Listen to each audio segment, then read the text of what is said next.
हिंदी में यूपीएससी की तैयारी से संबंधित प्रोग्राम्स को देखने के लिए सब्सक्राइब करें study IQ IAS Hindi. Hello दोस्तों, स्वागत है आप सबका स्टडी IQ IAS हिंदी पे। मैं ललिता दहिया और हम इंडिया यूएस रिलेशंस के बारे में चर्चा कर रहे थे, जिसकी पहली क्लास मैं आप लोगों को करवा चुकी हूं। और पहली क्लास में हमने बेसिकली 2-3 मुद्दों को देखा था।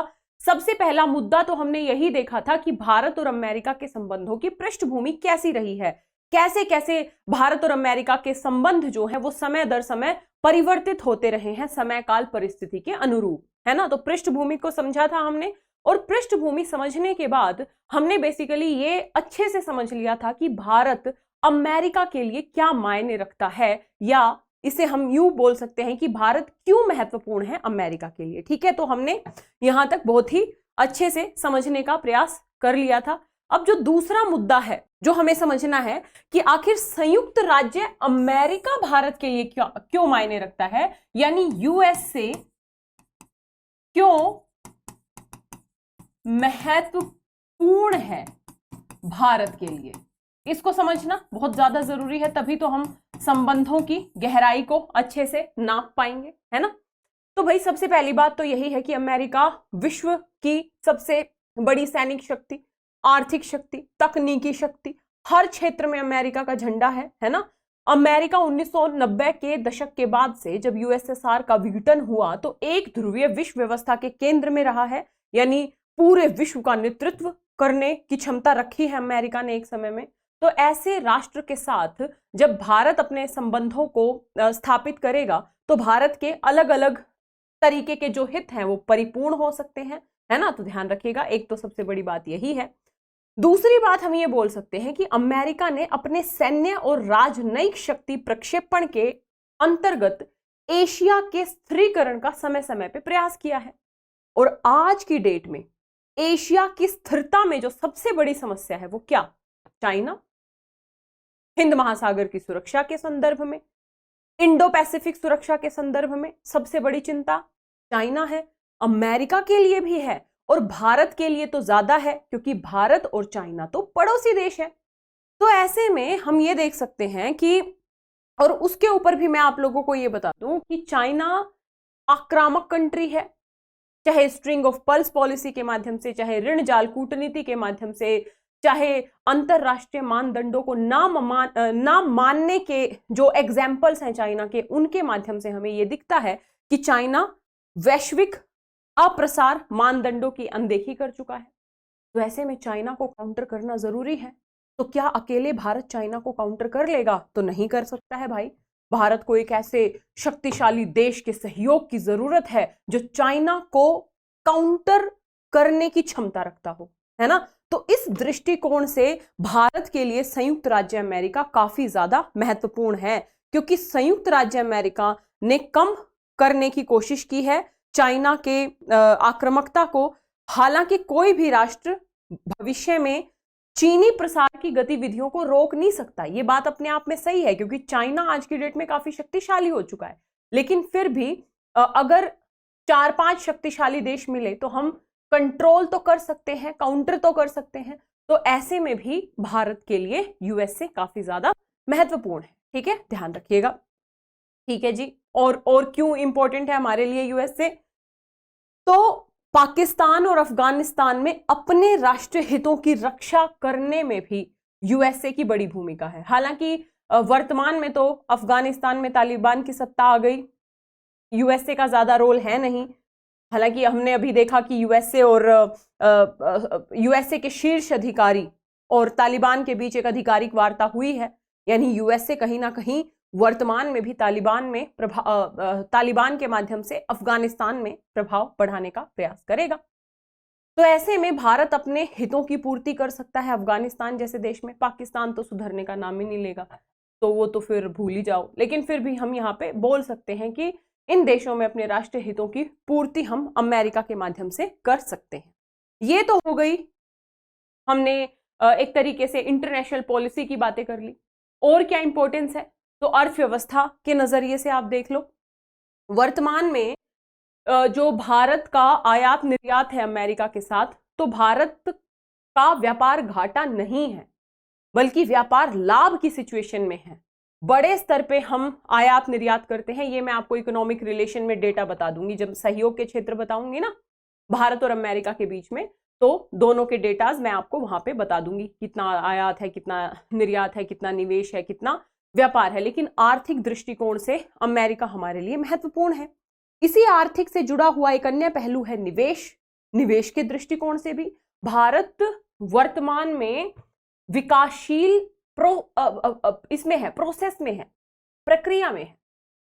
तो भारत को आधुनिक अवसंरचनाएं चाहिए, ऊर्जा चाहिए, परिवहन चाहिए, अन्य क्षेत्रों में बड़ा बड़ा निवेश चाहिए। तो अमेरिका से हम बड़ी मात्रा में निवेश प्राप्त कर सकते हैं और राष्ट्र के आधुनिकीकरण में अमेरिका का योगदान प्राप्त कर सकते हैं, है ना। तो इस दृष्टिकोण से भी अमेरिका हमारे लिए महत्वपूर्ण हो जाता है।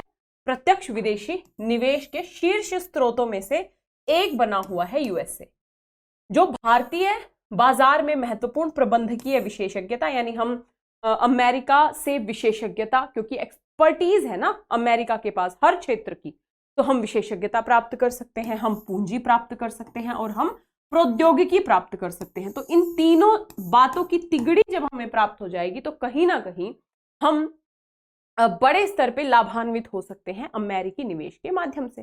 तो इसलिए भी हमारे लिए जरूरी है, महत्वपूर्ण है। अगला इंपॉर्टेंस है भाई संयुक्त राज्य अमेरिका की उच्च समुद्र पर सुरक्षा और नेविगेशन स्वतंत्रता बनाए रखने की दीर्घकालिक प्रतिबद्धता।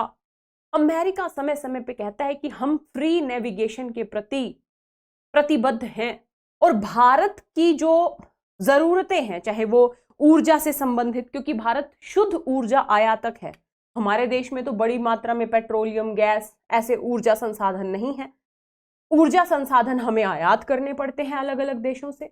ऐसे में यदि इन ऊर्जा संसाधनों के आयात में व्यवधान उत्पन्न हो जाए चाइना या अन्य कंट्रीज के द्वारा, तो भारत की तो अर्थव्यवस्था डावाडोल हो जाएगी। बात समझ में आ रही है?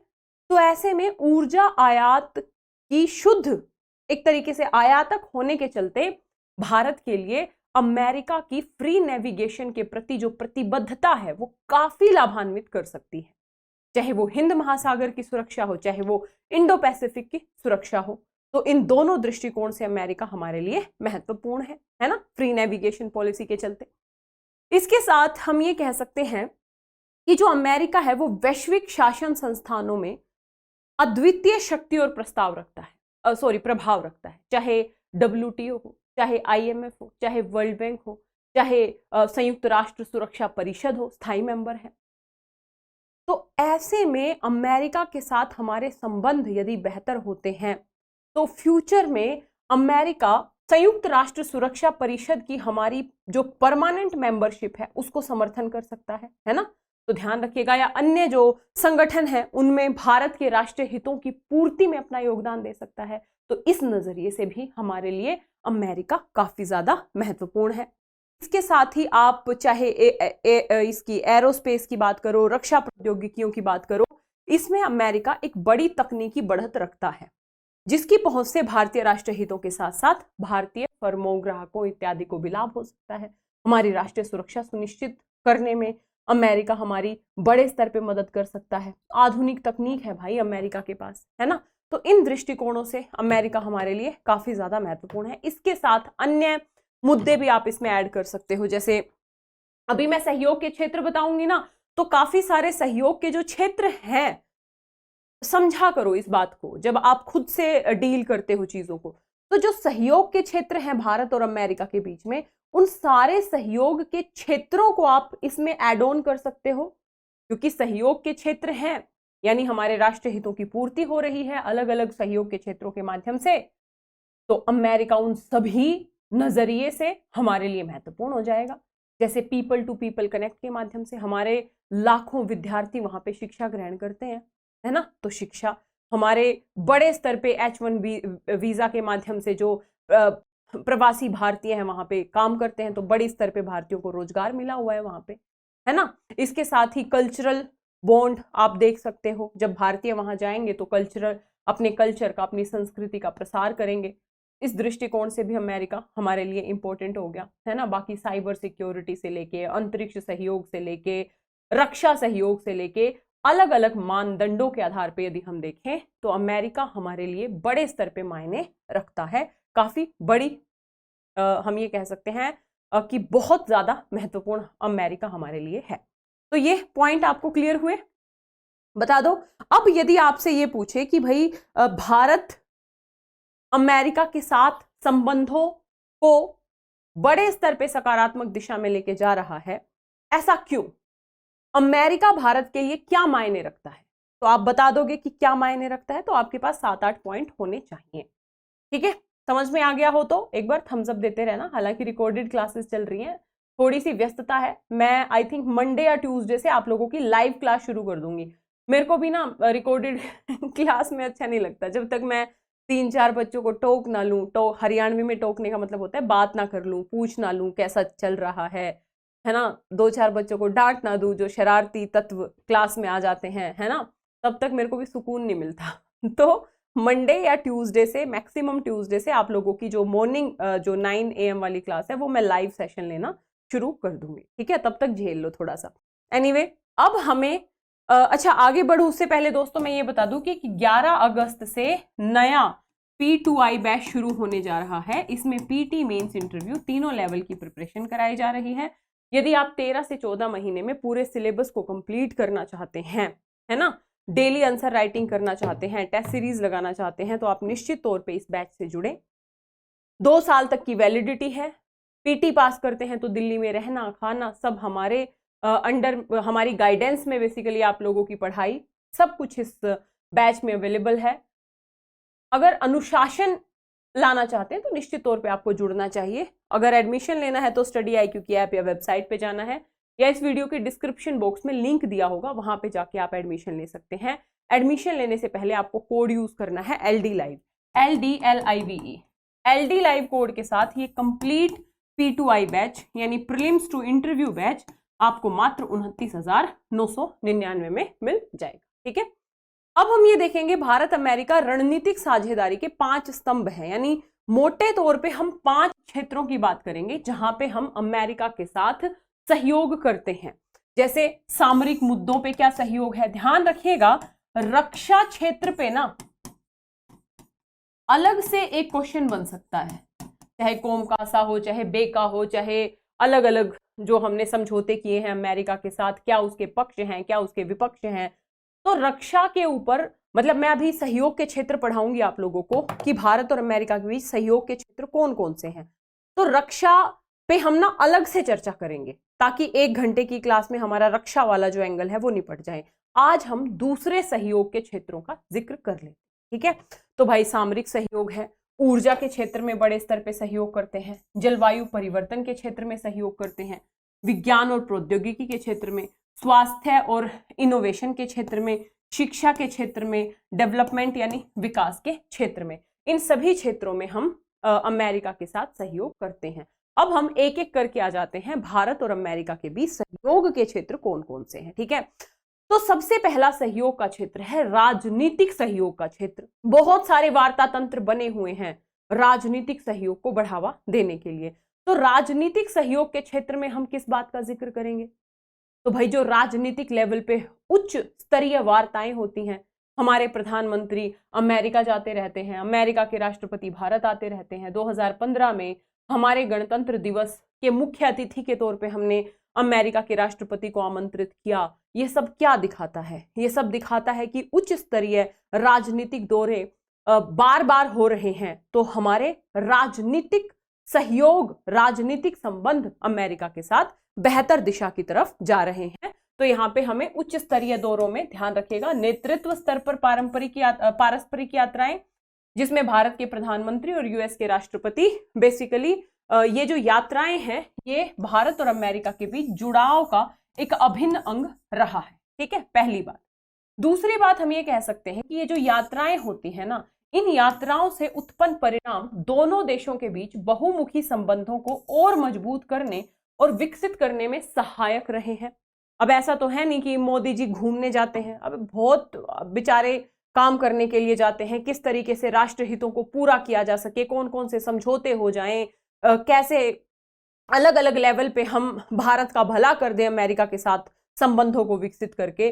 तो जब उच्च स्तरीय दौरे होते हैं ना, इन उच्च स्तरीय दौरों के परिणाम स्वरूप ही क्या होता है, बहुपक्षीय संबंधों का विकास होता है, संबंध मजबूत होते हैं, विकसित होते हैं, सहयोग के अलग अलग जो दायरे हैं वो खुलते हैं, है ना। तो ध्यान रखिएगा राजनीतिक सहयोग। इसके अलावा दोनों नेता यानी परस्पर यात्राएं तो हैं ही राजनीतिक सहयोग की, इसके अलावा जो भारत और यूएस के नेता हैं यहां पे भी परामर्श करते हैं, वार्ता करते हैं। जैसे भारत, अमेरिका और जापान त्रिपक्षीय शिखर सम्मेलन, ये समय समय पे होता रहता है, जिसमें भारत, जापान और अमेरिका तीनों देशों के शीर्ष नेतृत्व बैठते हैं, वार्ता करते हैं, जो जो संभव प्रयास हो सकते हैं मिलके उन प्रयासों पे बात होती है। तो एक ये मंच है। इसके साथ ही क्वाड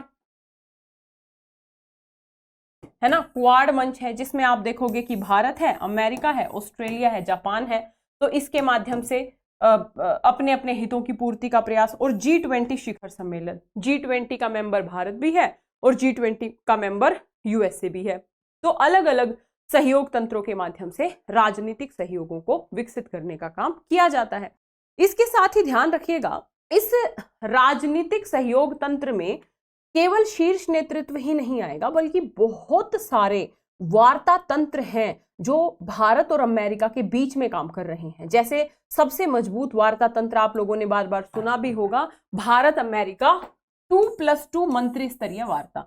इस 2+2 में क्या होता है, एक तरफ भारत के विदेश मंत्री और रक्षा मंत्री होते हैं और दूसरी तरफ अमेरिका के विदेश मंत्री और रक्षा मंत्री होते हैं, और जो भी विदेश नीति से संबंधित, रक्षा से संबंधित मुद्दे होते हैं उन पे चर्चा करते हैं।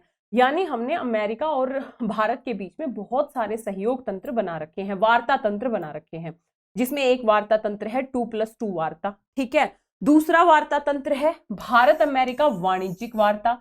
इसमें वाणिज्यिक मंत्री, वाणिज्यिक सचिव लेवल पे वार्ता होती है ना, जो भी वाणिज्यिक हित एक दूसरे से जुड़े हुए हैं उनकी पूर्ति कैसे की जाए।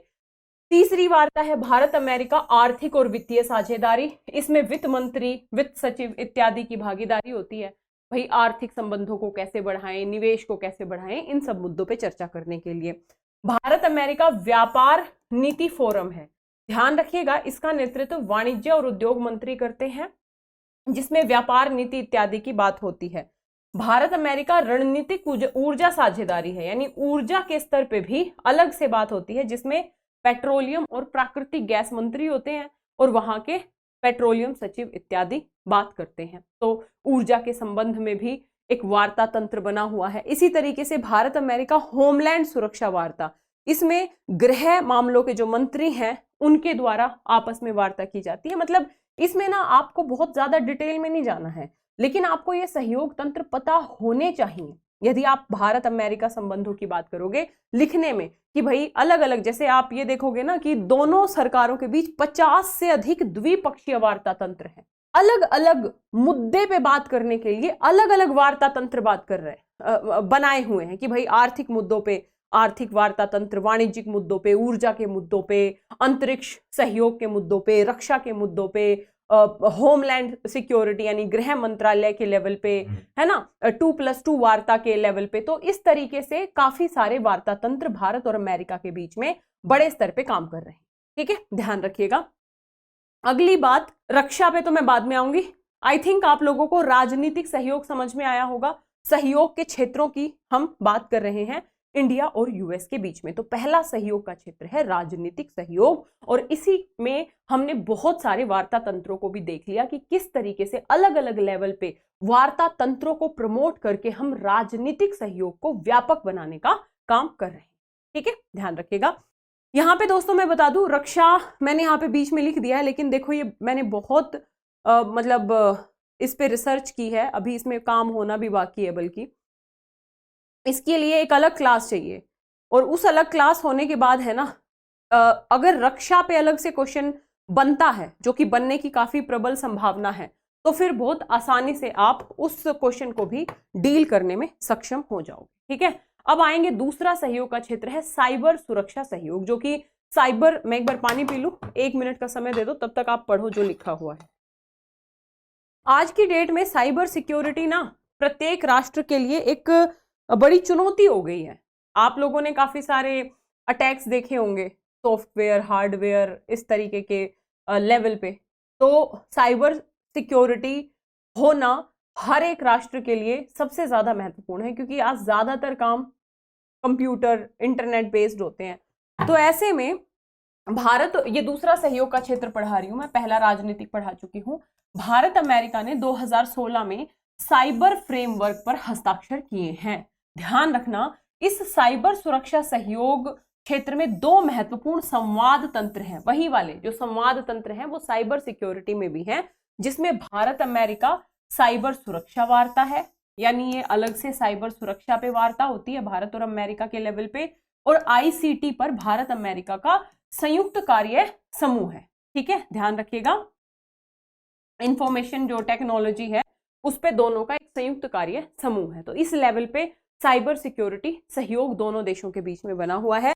यहाँ पे एक करंट की घटना थी जिसमें यूएसए ने सिलिकॉन वैली में 100 सैन्य कर्मियों को, भारत के 100 सैन्य कर्मियों को प्रशिक्षित करने की पेशकश की थी, ताकि साइबर युद्ध का मुकाबला करने के लिए और भविष्य में रक्षा और युद्ध में आर्टिफिशियल इंटेलिजेंस की भूमिका के लिए भारत के 100 सैनिकों को, मतलब जो ऑफिसर्स हैं उनको अमेरिका ट्रेंड कर सके।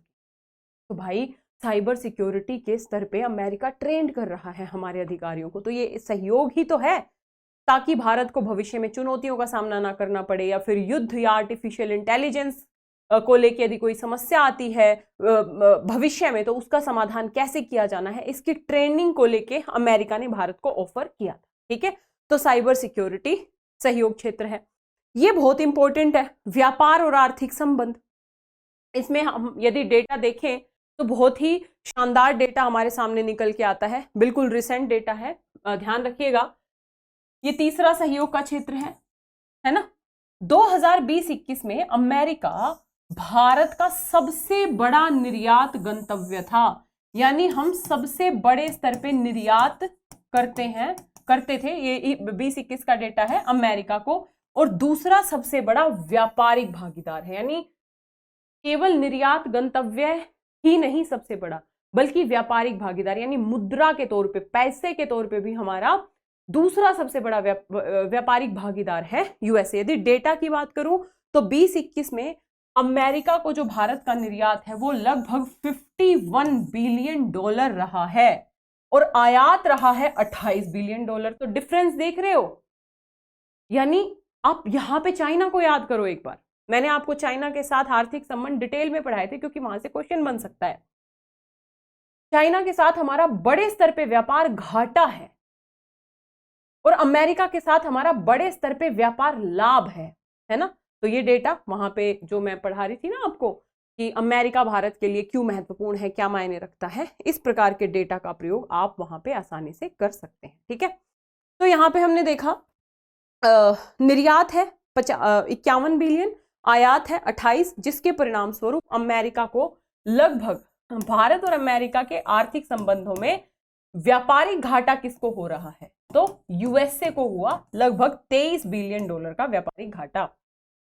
अब यदि हम, क्योंकि व्यापार पे बात हो रही है और एक सकारात्मक बात है भारत और अमेरिका के आर्थिक संबंधों में कि व्यापार घाटा हमारा नहीं है, यूएसए का है, तो हमें यह पता होना चाहिए कि व्यापारिक वस्तुएं कौन कौन सी हैं जो हम निर्यात करते हैं। तो ध्यान रखिएगा, निर्यात में हम मोती करते हैं, जो कीमती पत्थर होते हैं वो, फार्मास्यूटिकल्स, मशीनरी, इलेक्ट्रॉनिक्स, कपड़े, वाहन, रसायन, फोटो, चिकित्सा उपकरण, एल्यूमिनियम इत्यादि शामिल है। इसमें बेसिकली आयात और निर्यात दोनों की वस्तुएं लिख रखी हैं, सारी रटनी नहीं होती, बस पता होना चाहिए कि मोटे मोटे तौर पे हम अमेरिका से क्या मंगवाएंगे, तो मशीनरी मंगवाएंगे, इलेक्ट्रॉनिक्स मंगवाएंगे, रसायन मंगवा लेंगे, है ना, चिकित्सा उपकरण मंगवा लेंगे, फार्मास्यूटिकल्स मंगवा लेंगे।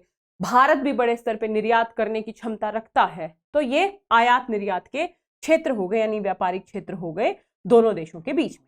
ठीक है, ये डेटा देख लिया।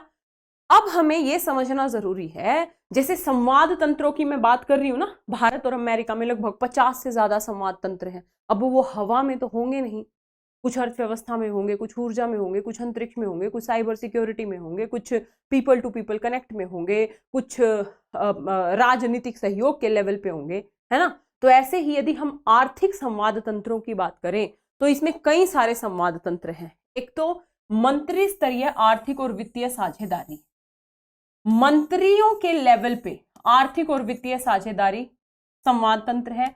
मंत्री स्तरीय व्यापार नीति मंच है। इस व्यापार नीति मंच पे बेसिकली मंत्री लेवल की वार्ता होती है। और पीछे हमने जब वार्ता तंत्र देखे तो वाणिज्यिक वार्ता तंत्र है दोनों देशों के बीच में, व्यापार वार्ता तंत्र है, निवेश वार्ता तंत्र है। तो वाणिज्य, व्यापार, निवेश, इन सब वार्ता तंत्रों को आप इकोनॉमी में जो आर्थिक रिलेशंस हैं दोनों के, उसी में तो शामिल करोगे।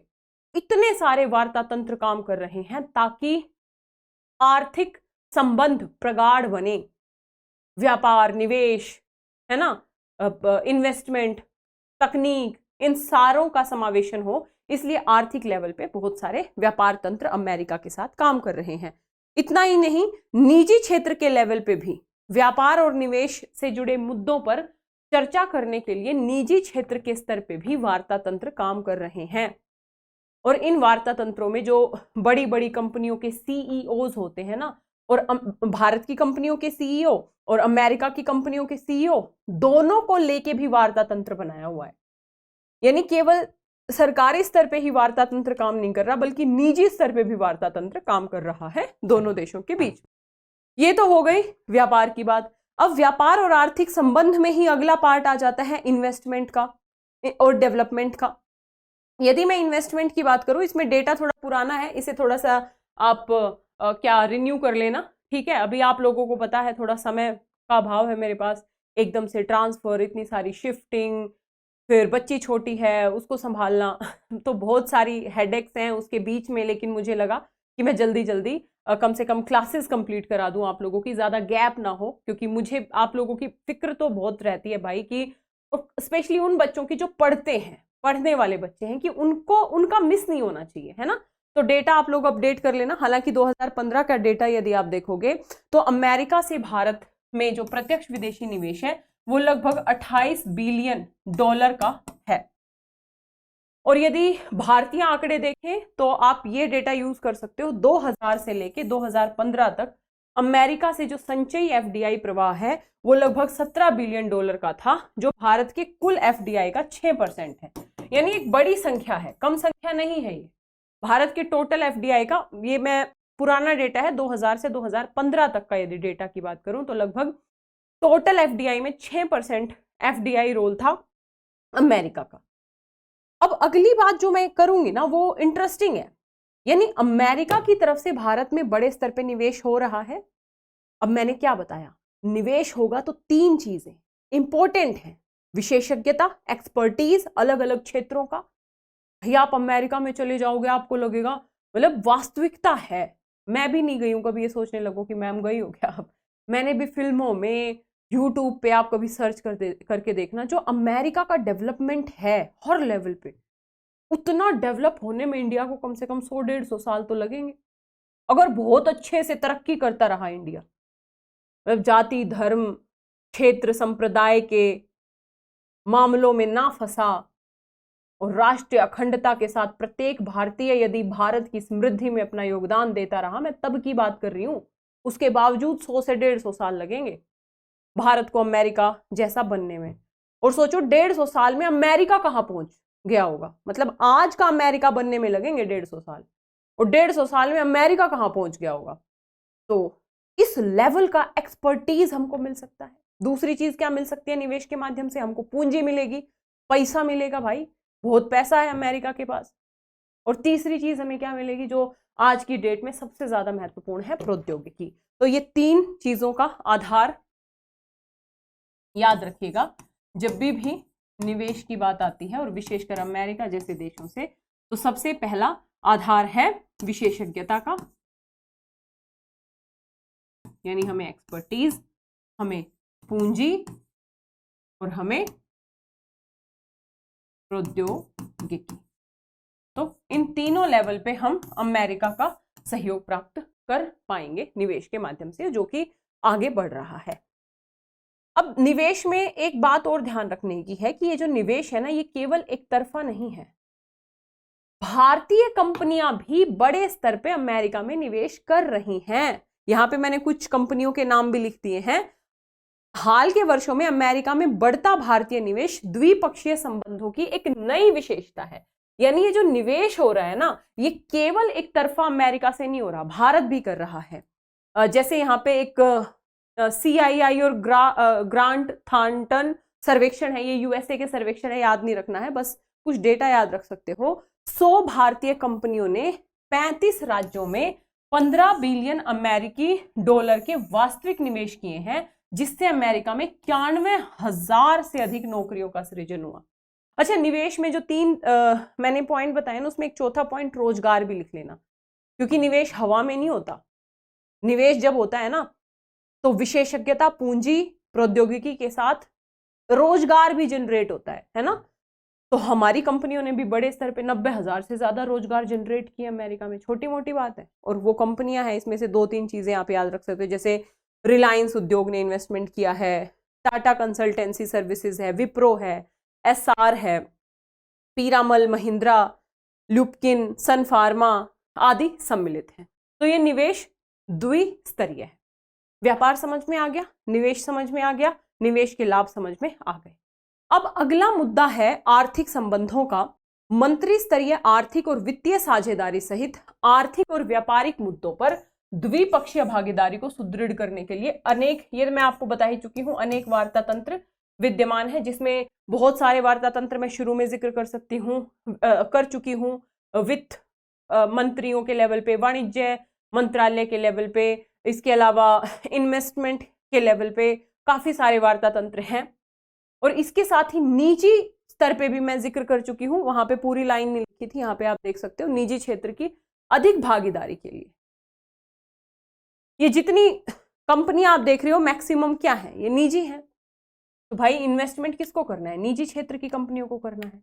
तो निजी क्षेत्र की कंपनियां इन्वेस्टमेंट को कैसे बढ़ाएं, लाभ को कैसे बढ़ाएं, उसके लिए निजी कंपनियों के बीच में वार्ता तंत्र होना भी तो जरूरी है ना। तो ध्यान रखिएगा, एक वार्ता तंत्र इस लेवल पे काम कर रहा है जिसमें भारत और अमेरिका की जो बड़ी बड़ी कंपनियां हैं उनके CEO चर्चा करते हैं। भारत और अमेरिका ने 2014 में द्विपक्षीय निवेश पहल की शुरुआत की है। ध्यान रखना, 2014 में द्विपक्षीय निवेश पहल की शुरुआत की है। और इस द्विपक्षीय निवेश पहल में क्या क्या आएगा? डायरेक्ट इन्वेस्टमेंट आ जाएगा, पोर्टफोलियो निवेश आ जाएगा, पूंजी बाजार विकास आ जाएगा, अवसंरचनाओं के वित्त पोषण को सुविधाजनक बनाने के प्रयास आ जाएंगे। तो आर्थिक संबंधों में आपको ये 3 दायरे हमेशा ध्यान रखना। आर्थिक और व्यापारिक संबंध, निवेश का क्या लेवल है, वार्ता तंत्र कितने प्रकार के हैं, कैसे कैसे काम कर रहे हैं, और 2014 का द्विपक्षीय निवेश समझौता हुआ है दोनों देशों के बीच में, जो कि निवेश के हर लेवल पे काम करने के लिए तैयार है। ठीक है, मेरे ख्याल से समझ में आ रहा होगा, ऊपर से तो नहीं जा रहा होगा। यही चीजें आपको याद रखनी होती हैं संबंधों में। अगला मुद्दा मैं आप लोगों को ये बता दूं कि भारत और यूएसए के बीच, हालांकि ये एक नकारात्मक बात भी है कि FTA नहीं है अभी तक, है ना। FTA नहीं है, और ये जो FTA जब भी होगा, ये भारत और अमेरिका संबंधों की अगली सीमा होगा, मतलब एक अगला पड़ाव होगा संबंधों का। FTA नहीं है दोनों देशों के बीच। अगला मुद्दा, इसी इकोनॉमी में भारत की अवसंरचनात्मक आवश्यकताओं की पूर्ति के लिए हमें क्या चाहिए? हमें प्रौद्योगिकी चाहिए, हमें पैसा चाहिए, हमें एक्सपर्टीज चाहिए, जिनकी बात मैं कर रही थी। तो अमेरिका भारतीय, मतलब खाली इस अवसंरचना के विकास के लिए, वही याद रखना वार्ता तंत्र, इस अवसंरचना के विकास के लिए अमेरिका भारत अवसंरचनात्मक सहयोग तंत्र, मंत्र नहीं तंत्र, भी स्थापित किया गया है। यानी जो वार्ता तंत्र है उसमें अलग से एक तंत्र है जो खाली बुनियादी ढांचे के विकास की बात करता है, इंफ्रास्ट्रक्चर, अवसंरचनात्मक ढांचे के विकास की बात। ठीक है, इसके साथ ही दोस्तों हमको ध्यान रखना है कि अमेरिका, जैसे इसी से जोड़ के आप एग्जाम्पल अगर आपको ढूंढने हो ना, तो भाई कैसा अवसंरचनात्मक सहयोग, तो भारत के कई सारे स्मार्ट शहरों को स्मार्ट बनाने में अमेरिका की फर्में प्रमुख भागीदार होंगी, जिसमें कुछ शहर हैं जैसे इलाहाबाद, यानी हमारा प्यारा प्रयागराज, आज की डेट में प्रयागराज ही लिखना, अजमेर और विशाखापत्तनम। ठीक है, तो इस तरीके के शहरों को स्मार्ट बनाने में अमेरिका का बड़ा योगदान है, मतलब अमेरिका ने पार्टिसिपेशन किया है। तो ये अवसंरचनात्मक सहयोग हो गया। अब अवसंरचनात्मक सहयोग को आप अलग से एक पॉइंट बनाना चाहते हैं तो अलग से भी बना सकते हैं, लेकिन मेरे ख्याल से अवसंरचनात्मक सहयोग को इकोनॉमी में आप ऐड करके, लेकिन अलग से हेडिंग बनाना जरूर, लिख रहे हो तो, क्योंकि एग्जामिनर को अलग अलग दिखना चाहिए। व्यापार और अर्थव्यवस्था, निवेश अलग दिखे, अवसंरचनात्मक सहयोग अलग दिखे, तब जाके उसे लगेगा कि हाँ मतलब इकोनॉमी के हर लेवल की चर्चा की है स्टूडेंट ने। ठीक है, समझ में आ गया। अब हमने जब इकोनॉमिक सहयोग के क्षेत्र देखे तो यहाँ पे कुछ इशू भी हैं, अर्थव्यवस्था के कुछ विवादास्पद मुद्दे भी हैं भारत और अमेरिका के बीच में। उससे पहले मेरी एक बात समझ लो।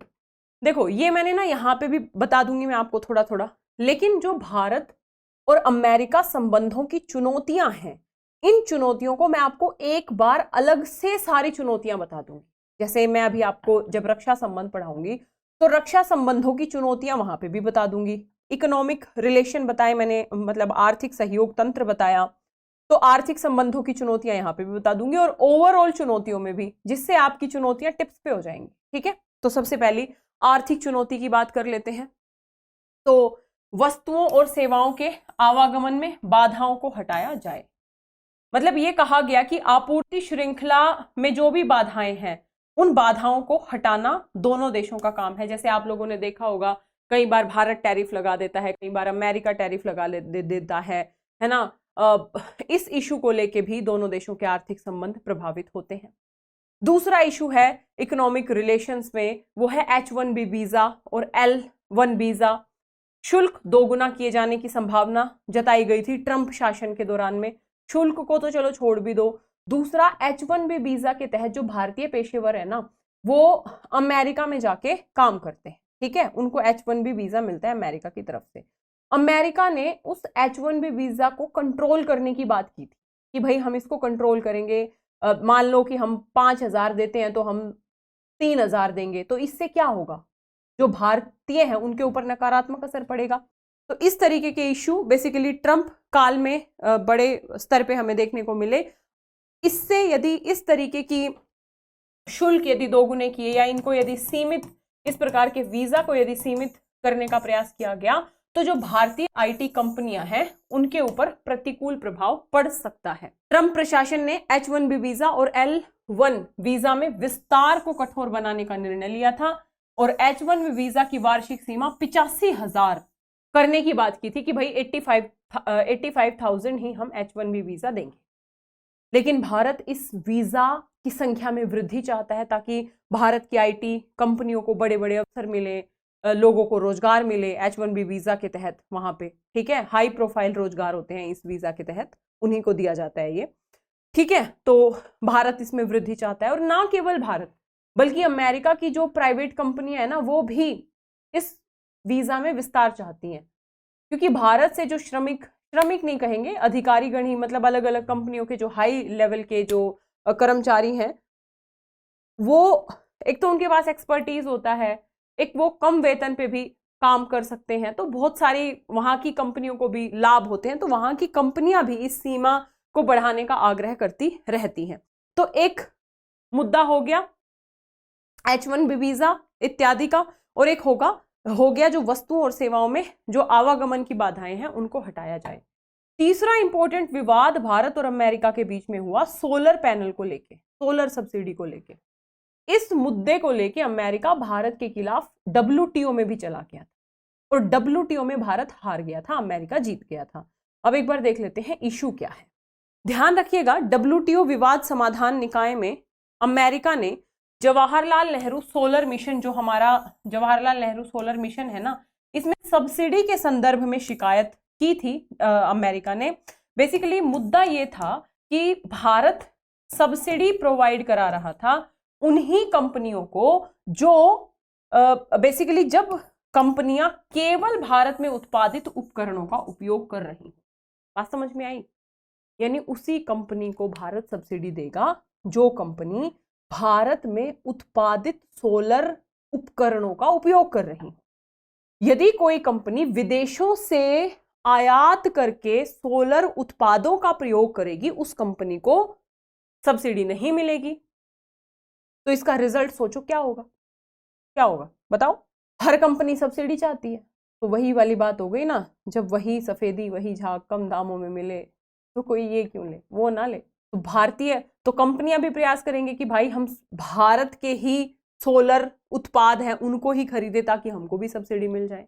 इससे अमेरिका जो सोलर निर्यात करता था भारत को, उसके ऊपर ड्रेस्टिक नकारात्मक प्रभाव पड़ा। एक डेटा यहाँ पे है, यहाँ पे पहले हम डेटा ही देख लेते हैं। अमेरिका ने इस कार्यक्रम को, ये जो भारत का सब्सिडी प्रोग्राम था, इसको भेदभाव मानते हुए ये कहा कि इस शर्त के कारण, यानी भारत की सब्सिडी शर्त के कारण 2011 से अमेरिका से भारत को होने वाले सोल निर्यात में, यानी जो सोलर निर्यात भारत अमेरिका को करता था, उसमें 90% तक की गिरावट आई है। तो ये एक बड़ी गिरावट है। और अमेरिका ने कहा कि ये तो प्रमुख वैश्विक व्यापार नियम का उल्लंघन है। अमेरिका चला गया WTO कि भाई ये तो जो व्यापारिक नियम है हमारे, है ना, WTO को थोड़ा डिटेल से पढ़ो, या मैं पढ़ाऊंगी आप लोगों को एक एक मुद्दे को, ताकि समझ में आए कि क्या किन किन मुद्दों को लेके जाया जाता है ना। तो उसके बाद इस विवाद को यूएसए WTO में ले गया और फाइनली यूएसए जीत भी गया, जिसमें WTO अपीलीय न्यायाधीश ने निर्णय दिया था कि सौर ऊर्जा विकासकों के लिए भारत में निर्मित सेल और मॉड्यूल के उपयोग करने की शर्त से व्यापार नियम का उल्लंघन हुआ है। WTO ने इस बात को माना था कि इस तरीके के जो नियम या जो शर्तें लगाई हैं भारत ने सब्सिडी देने की, उन शर्तों से इन व्यापार नियमों का उल्लंघन होता है, इसलिए ये गलत है। उसके बाद भारत ने इस अपीलीय जो न्यायाधीश के निर्णय का सम्मान किया था भारत ने, और ये कहा था, मतलब 2017 में ये जो अपीलीय वो है न्यायालय, इसको ये सूचना दी थी कि भारत अब निर्णय का अनुपालन कर रहा है, यानी भारत की जो शर्त वाली पॉलिसी है, भारत ने उस पॉलिसी में संशोधन किया। लेकिन इस तरीके के सोलर पैनल्स को लेके विवाद हुआ दोनों देशों के बीच में, तो ये विवाद समझ में आया, तो चुनौती है आर्थिक संबंधों में इस तरीके के विवाद होना। अगली चुनौती है WTO में सार्वजनिक खाद्य स्टॉक होल्डिंग का मुद्दा। ये तो बहुत डिटेल से समझने का मुद्दा है, इसको हम WTO में समझेंगे। अभी केवल इतना समझो, WTO में एक नियम तय है कि आप अपने किसानों को या फिर अन्य जो कृषि से संबंधित जो सब्सिडी देते हो, विकासशील देश केवल 5% सब्सिडी देंगे। ध्यान से सुनना, सॉरी, विकसित देश टोटल का केवल 5% सब्सिडी देंगे और विकासशील देश 10% सब्सिडी देंगे। लेकिन बात केवल सब्सिडी तक नहीं है, यहां जो आधार वर्ष रखा गया है सब्सिडी का, वो 1986 से 1988 है। यानी इस 1986-88 के मूल्य के आधार पे विकसित देश 5% और विकासशील देश 10% सब्सिडी ही दे सकते हैं। यदि 10% से ज्यादा सब्सिडी दी या इन्होंने 5% से ज्यादा सब्सिडी दी, तो ये व्यापार नियमों का उल्लंघन माना। भारत का ये कहना है, और भारत के साथ अलग अलग विकासशील देशों का ये कहना है कि देखो भाई, सब्सिडी की बात है, अब ऐसे में तो आपने जो आधार वर्ष रखा है वो 86 से 88 का रखा है। मुद्रास्फीति कितनी बढ़ चुकी है, यदि आप संख्या के आधार पे देखोगे तो वो है 10% ही, लेकिन वो आज के अकॉर्डिंग 10% है। इसको लेके भी यूएसए के साथ अन्य जो विकसित देश हैं वो WTO में मुद्दा उठाते रहते हैं, खाद्य स्टॉक होल्डिंग को लेके, कृषि सब्सिडी को लेके। तो ये भी दोनों देशों के बीच में एक आर्थिक विवाद है। ये मुद्दा आपको डिटेल से समझ में आएगा जब मैं WTO की कृषि संबंधी मुद्दे आप लोगों को पढ़ाऊंगी। ध्यान से सुनना, नोट कर लेना, यहाँ पे जहाँ पे खाद्य स्टॉक होल्डिंग है ना, तो लिख लेना, मैम पढ़ाएंगी WTO के कृषि संबंधी मुद्दों में। जो रेगुलर स्टूडेंट है मैं उनकी बात कर रही हूँ, जो हवाई की तरह स्टूडेंट होते हैं ना, कभी कभी आना है, क्या जरूरत है पढ़ने की, सही जिंदगी चल रही है, काहे लोड लें इतना हम, है ना, खाओ पियो ऐश करो टाइप, तो मैं उनकी बात कर ही नहीं रही हूँ। वो कभी कभी आते हैं और वो कभी कभी ही पढ़ते हैं, तो वो मुझे बोलने की जरूरत नहीं है, वो अपने दिल पे हाथ रख के पूछ सकते हैं कि उनका सफल होने का रेशियो कितना होगा। मुझे तो बोलने की जरूरत ही नहीं है, अंदर से ही आवाज निकल आएगी कि कितना % चांस है। मैं उन बच्चों की बात कर रही हूँ जो सच में, मतलब अभी भी मैं 3-4 दिन से क्लासेस नहीं ले रही थी, आपको पता है ट्रांसफर का मैंने टेलीग्राम पे अपडेट कर दिया था आप लोगों को, तो उसके बावजूद काफी सारे बच्चे हैं जो मुझे रेगुलर क्वेश्चन आंसर भेज रहे हैं। भाई इतनी बड़ी बात है, आप डेडिकेशन में उन बच्चों को बोल रही हूँ जो सोए रहते हैं, सीखो इन बच्चों से कुछ।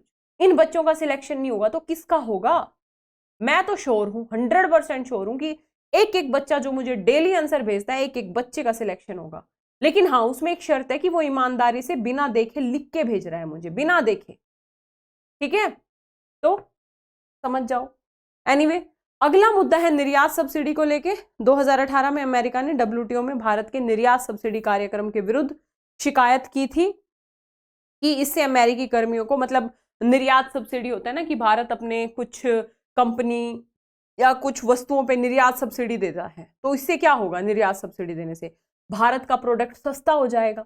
अब जब अमेरिका में जाएगा, भारत ने उन प्रोडक्ट्स पे सब्सिडी दी है, अमेरिका में वो प्रोडक्ट महंगा है, भारत का प्रोडक्ट सस्ता है, तो भारत का प्रोडक्ट ज्यादा बिकेगा, अमेरिका को आर्थिक हानि होगी। और अमेरिका ने कहा कि इस तरीके के जो व्यवहार हैं ये भी कहीं ना कहीं जो अंतरराष्ट्रीय व्यापार नियम है उनका उल्लंघन है ना। तो ध्यान रखिएगा, निर्यात सब्सिडी को लेके इशू है।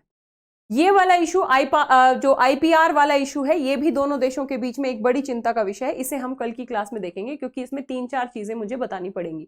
उसके बाद फिर हम अन्य सहयोग के क्षेत्रों पे आ जाएंगे। ठीक है, ये पार्ट 2 है। इंडिया अमेरिका रिलेशन में थंबनेल में भी लिखवाती हूँ तो आपको कंफ्यूजन नहीं होगा। पार्ट 1 कहाँ से कहाँ तक है, पार्ट 2, पार्ट 3, पार्ट 4, आपको कंफ्यूजन नहीं होगा। ठीक है, तो इस मुद्दे को हम कल डिटेल में देखेंगे क्योंकि IPR इशू को थोड़ा सा डिटेल में समझाना बनता है। ठीक है, तो दोस्तों आज की क्लास में हमने बेसिकली ये देखा कि भारत के लिए अमेरिका क्यों महत्वपूर्ण है, और ये देखने के बाद हमने सहयोग के क्षेत्र देखे जिसमें हमने राजनीतिक सहयोग तंत्र देखा, बहुत सारे वार्ता तंत्रों को देखा।